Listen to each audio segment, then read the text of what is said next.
Amidst the COVID-19 pandemic, changing landscapes and virtual realities are challenges that we as researchers all are encountering. Key aspects of our work are so ingrained in physical proximity and interaction that shifting our entire mindset and operational capacity to a virtual reality is a taxing endeavor. What happens when we aren't able to manually collect data? When traditional surveys are no longer relevant, or when populations are isolated or hard to reach?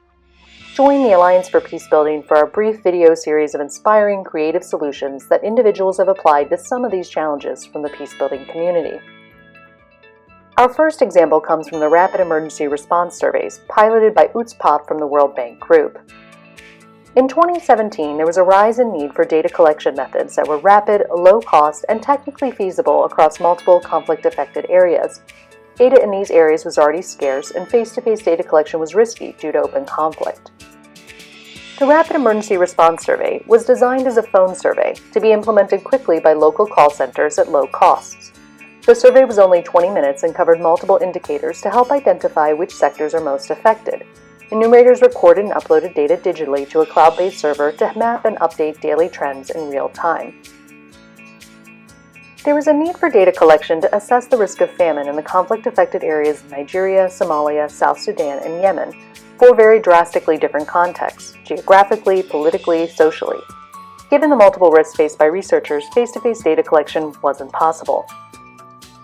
A mobile phone survey poses certain limitations to sampling, as only households who own a mobile phone, have adequate network coverage, and have access to electricity to charge their phone can participate. This limitation inherently excludes impoverished households who don't own a mobile phone, households without network coverage, and potentially skews the sample towards men. Despite these shortcomings, the survey allows for an immediate, ground-level assessments of challenges related to the crisis. In terms of costs, the bulk of costs are fixed, meaning a larger sample size drives down the cost per interview. This fixed cost structure allows for increasingly cheaper iterations once the infrastructure is established. The cost per interview was less than $35 except within Nigeria.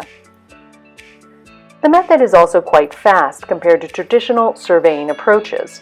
While the speed of collection corresponds with the size of the enumeration team and response rates, data collection was quick enough in order to generate results for each country in the survey within 8 weeks. This approach is also versatile and can reach many different levels of society. The type of emergency phone server can be implemented at the local, national, or even global level.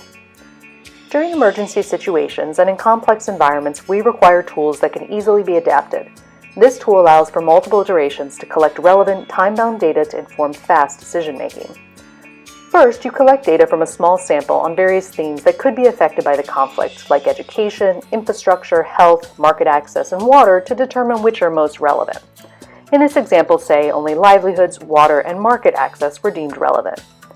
You then go about developing the second questionnaire that focuses only on these determined themes, which will then inform our third questionnaire, and so on and so forth through multiple iterations.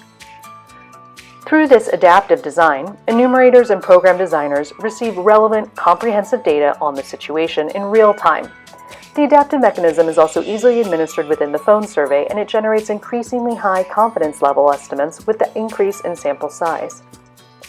From this example, we see that the Rapid Emergency Response Surveys can provide a relatively low-cost, fast, adaptive, and representative tool in emergency situations when access to respondents is limited.